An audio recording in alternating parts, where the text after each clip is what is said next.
സജിന കുറെ വെളിപ്പെടുത്തൽ നടത്തിയല്ലോ ഫിറോസ് ഖാനെ കുറിച്ച്. അതില് യാഥാർത്ഥ്യമുണ്ടോ? എങ്ങനെയാണ് മെൻസ് അസോസിയേഷന്റെ നിലപാട് എന്താണ് അതുമായി ബന്ധപ്പെട്ടുകൊണ്ട്? സജിന വെളിപ്പെടുത്തിയെന്ന് പറഞ്ഞാൽ സജിന വലിയ പതിവ്രതയായിട്ടാണ് അതില് സംസാരിക്കുന്നത്. ഞാൻ ആ സജിനയുടെ വീഡിയോ കണ്ടായിരുന്നു. അത് കണ്ടപ്പോൾ ഞങ്ങൾക്ക് മനസ്സിലായത് ഈ എന്താ പറയാ ഒരു ഫ്രോഡ് മറ്റൊരു ഫ്രോഡിനെ ന്യായീകരിക്കുക തേജോവധം ചെയ്യുന്നതായിട്ടാണ്. അത് പാടില്ല. അവരെങ്ങനെ നടന്നു? ചക്കരയും അടയുമായിട്ടാണ് ബിഗ് ബോസിന്റെ ആ ടൈമിലൊക്കെ ഇവർ നടന്നത്. സജിന പറയുന്നത് ബിഗ് ബോസ് കഴിഞ്ഞ് 6 മാസം കഴിഞ്ഞപ്പോഴേക്കും ഞങ്ങൾ പിരിഞ്ഞു എന്നുള്ളതാണ്. അപ്പൊ ഇത്ര മാത്രമേ അവർ തമ്മിലുള്ള ബന്ധം ഉണ്ടായിരുന്നുള്ളൂ. അപ്പൊ കേരളത്തിലെ ജനങ്ങളെ മൊത്തം വിഡ്ഢിയാക്കുന്ന കാര്യങ്ങളല്ലേ ബിഗ് ബോസിനകത്ത് ഇവർ കാട്ടിക്കൂട്ടിയത് എന്നൊരു ചോദ്യം ഇവിടെ വരുന്നുണ്ട്. ഇപ്പം ഫിറോസ് ഖാൻ ഈ പുള്ളിക്കാരിയെ കുറിച്ച് എന്തെങ്കിലും പറഞ്ഞിട്ടുണ്ടെങ്കിൽ, പക്ഷെ അത് ഇത്രത്തോളം മോശമായിട്ട് പറഞ്ഞു എന്ന് എനിക്ക് തോന്നുന്നില്ല. ഇപ്പോ സെറ്റുകളിൽ പ്രത്യേകിച്ച് ഫിറോസ് ഖാനുമായിട്ട് അദ്ദേഹത്തിനോടുള്ള ആരോപണം എന്ന് പറഞ്ഞാല് സീരിയൽ സെറ്റുകളിൽ ഇവർ അഭിനയിക്കുന്ന വർക്ക് ചെയ്യുന്ന സ്ഥലങ്ങളിൽ പോയി ഭാര്യയാണെന്ന് പറഞ്ഞ് അവിടെ നിൽക്കുന്നു. അതിനുവേണ്ടി കുറച്ച് സമയം അദ്ദേഹം കളയുന്നു എന്നുള്ളതാണ്. അപ്പോൾ ഇദ്ദേഹം സ്നേഹം കൊണ്ടായിരിക്കാം, ആത്മാർത്ഥത കൊണ്ടായിരിക്കാം അവിടെ പോകുന്നത്. സജിന പറയുന്നത് സംശയം കൊണ്ടാണ് എന്നാണ്. അപ്പോൾ അതൊക്കെ സ്ഥിരം സ്ത്രീകൾ പറയുന്ന ഒരു പല്ലവിയാണ്. അത് മാത്രമല്ല, ഇവർ തമ്മിൽ ഡിവോഴ്സ് ആയിട്ടില്ല. സജിനയ്ക്ക് ആവശ്യം ഡിവോഴ്സാണ്. ഈ ഡിവോഴ്സിന് വേണ്ടിയിട്ട് കെട്ടിച്ചമച്ച കുറെ കഥകളല്ല ഇതെന്ന് നമ്മൾ എങ്ങനെ കേരളത്തിലെ ജനങ്ങൾ വിശ്വസിക്കും? കാരണം എന്റെ മുമ്പിൽ ഒരുപാട് കേസുകൾ ഇതുപോലെ വരുന്നുണ്ട്. ഇതെല്ലാം പറയുന്ന ഒരു വാക്കാണ് സംശയം, സംശയം, സംശയം. അപ്പൊ ഇവരൊക്കെ എന്താ പതിവ്രതയാണോ സജിന? ഒരിക്കലും എനിക്ക് വിശ്വസിക്കാൻ പറ്റില്ല പതിവ്രതയായിട്ടുള്ള ഒരു സ്ത്രീയാണ് ഈ സജിന എന്നുള്ളത്. ഫിറോസ് ഖാന്റെ ഭാഗത്തും തെറ്റുകളോടൊപ്പം ഉണ്ടാവാം, എനിക്കറിയില്ല അതിനെപ്പറ്റി. അദ്ദേഹം ആരോപിക്കുന്ന കാര്യങ്ങളുണ്ട്, അതും ശരിയാണോ ഇല്ലേ എന്നുള്ള കാര്യങ്ങൾ നമ്മൾ അന്വേഷിക്കേണ്ടിയിരിക്കുന്നു. പക്ഷെ ഈ ബന്ധങ്ങൾ, ഒരു ബന്ധം തകരുമ്പോൾ പരസ്പരം സോഷ്യൽ മീഡിയയിൽ വന്ന് തേജോവധം ചെയ്യുന്നതല്ല നല്ലൊരു നടത്തിപ്പ് എന്ന് പറയുന്നത്. അത് പരസ്പരം അങ്ങോട്ടും ഇങ്ങോട്ടും സംസാരിച്ച് ഒരു പരസ്പര ധാരണയോടുകൂടി പിരിയുക, അങ്ങനെയാണ് ചെയ്യേണ്ടത്. അല്ലാതെ പബ്ലിക് പ്ലാറ്റ്ഫോമിൽ വന്നിട്ട് ഡിവോഴ്സ് കിട്ടാൻ വേണ്ടി തോന്നിവാസം പറയുന്നത് ശരിയായിട്ടുള്ള കാര്യമല്ല. ഇത് ഓൾ കേരള മെൻസ് അസോസിയേഷൻ വളരെയധികം വിമർശനത്തോടു കൂടി കാണുന്ന ഒരു കാര്യമാണ്. ഇത് ഒന്നും രണ്ടും അല്ല, ഒരുപാട് കേസുകൾ ഞങ്ങളുടെ അടുത്ത് വരുന്നുണ്ട്.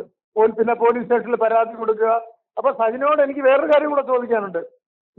ആദ്യത്തെ ഒരു ഭാര്യയുടെ കാര്യം ഈ വീഡിയോയിൽ പറയുന്നുണ്ടല്ലോ. ഈ ഫിറോസ് ഖാന്റെ ആദ്യത്തെ ഭാര്യയെ ഈ സജിന വഞ്ചിക്കുകയല്ലേ ചെയ്തത്? കാര്യം അത് ഡിവോഴ്സ് ആയിട്ടില്ല. അപ്പൊ അങ്ങനെ ഡിവോഴ്സ് ആവാത്തൊരു കേസിൽ രണ്ടാമത് സജിന ഇയാളുടെ കൂടെ കൂടിയത് എന്തടിസ്ഥാനത്തിലാണ്?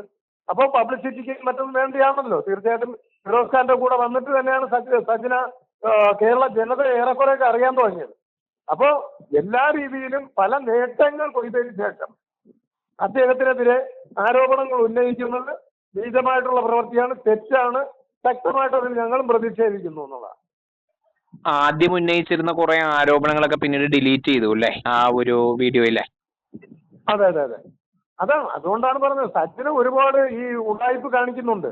കാരണം ഫിറോസ് ഖാന്റെ ഭാഗം നമ്മൾ കറക്റ്റായിട്ട് കേൾക്കണം. കേട്ട് കഴിഞ്ഞാൽ ഇതിന് എന്തൊക്കെയാണ് ശരിയുണ്ട്, എന്തൊക്കെ തെറ്റാണ് എന്ന് നമുക്ക് മനസ്സിലാക്കാൻ പറ്റൂ. ഒരു പുരുഷനും വിവാഹം കഴിഞ്ഞിട്ട് ഭാര്യയെ കളയില്ല. അങ്ങനെ കളയണമെങ്കിൽ, അത് വേണ്ടാന്ന് വെക്കണമെങ്കിൽ, ഡിവോഴ്സിലോട്ട് പോകണമെങ്കിൽ എന്തെങ്കിലും തക്കതായിട്ടുള്ള കാരണങ്ങൾ ഉണ്ടാവണം. അദ്ദേഹത്തിന്റെ കയ്യിൽ തെളിവുകൾ ഉണ്ടാവണം. അതിവിടെ പുരുഷന്മാർ തുറന്ന് പറയുകയില്ല കേട്ടോ. അതാണ് വേറൊരു സത്യം. പുരുഷന്മാർ കറക്റ്റായിട്ട് സ്വന്തം ഭാര്യയായിട്ട് നിൽക്കുന്ന സ്ത്രീക്കെതിരെ എന്ത് കണ്ണുകൊണ്ട് കണ്ടാലും വേറെ എന്ത് തെളിവുണ്ടെങ്കിലും അത് പെട്ടെന്നൊന്നും പുറത്ത് വിടത്തുമില്ല. അത് നമ്മൾ ദിലീപിന്റെ കേസിൽ നമ്മൾ കണ്ടതാണ്. ദിലീപും മഞ്ജു വാര്യരുമായിട്ടുള്ള കേസിൽ തന്നെ നോക്കിക്കഴിഞ്ഞാൽ ദിലീപാണ് ഡിവോഴ്സിന് വേണ്ടി ശ്രമിച്ചത്. ആദ്യം പോകുന്നത് രഹസ്യ മൊഴി കൊടുത്തിട്ടുണ്ട്.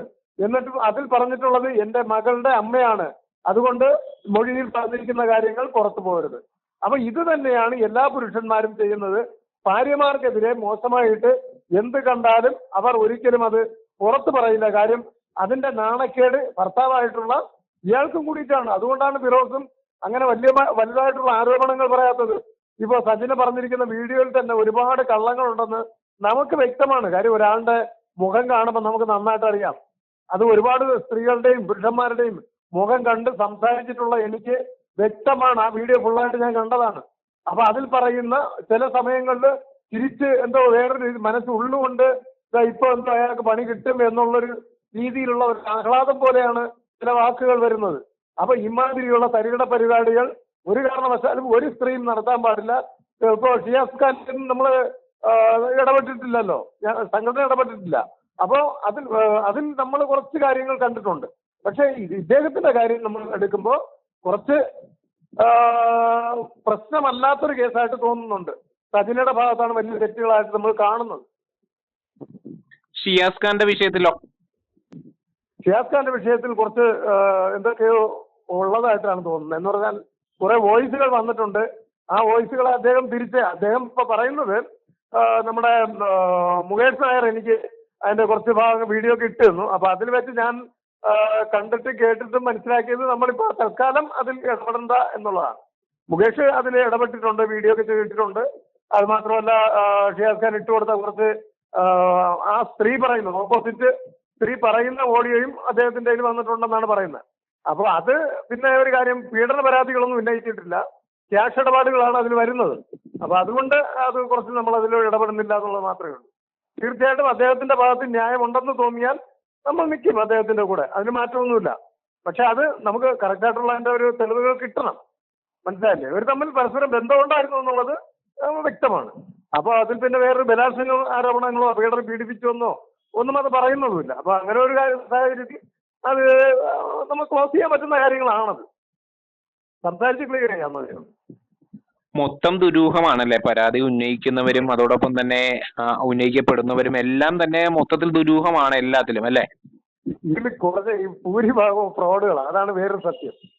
ഈ ഒരേ സമയം ഒരുപാട് പുരുഷന്മാരുമായിട്ട് ശാരീരിക ബന്ധത്തിൽ ഏർപ്പെടുന്ന, ഇപ്പൊ നമ്മൾ തന്നെ മറ്റേ പാലക്കാട് മുൻ MLA കാര്യം എടുത്തു നോക്കിയേ. അദ്ദേഹത്തിന്റെ കാര്യം നമ്മൾ നോക്കുമ്പോഴും പ്രവാസി അവിടെ നിന്ന് ഗൾഫിൽ നിന്ന് ഫ്ലൈറ്റ് പിടിച്ച് ഇവിടെ വന്ന് റൂമെടുത്ത് അദ്ദേഹവുമായിട്ട് ശാരീരിക ബന്ധത്തിൽ ഏർപ്പെട്ടിട്ടാണ് അതിജീവിതയുടെ റോൾ എടുക്കുന്നത്. ഇതൊക്കെ തമാശയായിട്ട് ഇവിടുത്തെ സ്ത്രീകൾ പോലും, മാന്യമായിട്ട് നടക്കുന്ന സ്ത്രീകൾ പോലും ഒന്നും അംഗീകരിക്കില്ലല്ലോ. കുറച്ച് ഫെമിനിസ്റ്റുകൾ അംഗീകരിച്ചെന്നിരിക്കും. പക്ഷെ ബഹുഭൂരിപക്ഷം വരുന്ന കേരളത്തിലെ നല്ലവരായിട്ടുള്ള സ്ത്രീകളൊന്നും ഇതിനെ ഒന്നും അംഗീകരിക്കില്ല എന്നുള്ളതിന് യാതൊരു മാറ്റവുമില്ല. കാരണം സത്യസന്ധത വേണം, കുറച്ചൊക്കെ ആത്മാർത്ഥത വേണം. ഭർത്താക്കന്മാരെ വഞ്ചിക്കുന്നത് കുറച്ചൊക്കെ നിർത്തണം. അങ്ങനെയാണെങ്കിൽ ഇതുപോലുള്ള ആരോപണങ്ങൾ ഉന്നയിക്കരുത്. മനസ്സിലായല്ലോ? എല്ലാ തെറ്റുകളും ചെയ്തിട്ട് അയാൾ വേറൊരു സ്ത്രീയുമായിട്ട് ബന്ധപ്പെടാൻ പാടില്ല, വേറൊരു സ്ത്രീയുമായിട്ടൊരു എന്താ പറയാ ഒരു സ്നേഹബന്ധത്തിൽ ഇടപെടാൻ പാടില്ല, അതുകൊണ്ട് അദ്ദേഹത്തെ തകർക്കണം എന്നുള്ളൊരു നിലപാടിലാണ് ഈ നമ്മൾ പാലക്കാട് MLA ഉൾപ്പെടെയുള്ളവർ ഇങ്ങോട്ട് നോക്കിക്കഴിഞ്ഞാൽ വരുന്ന കാര്യങ്ങൾ അത് തന്നെയാണ്.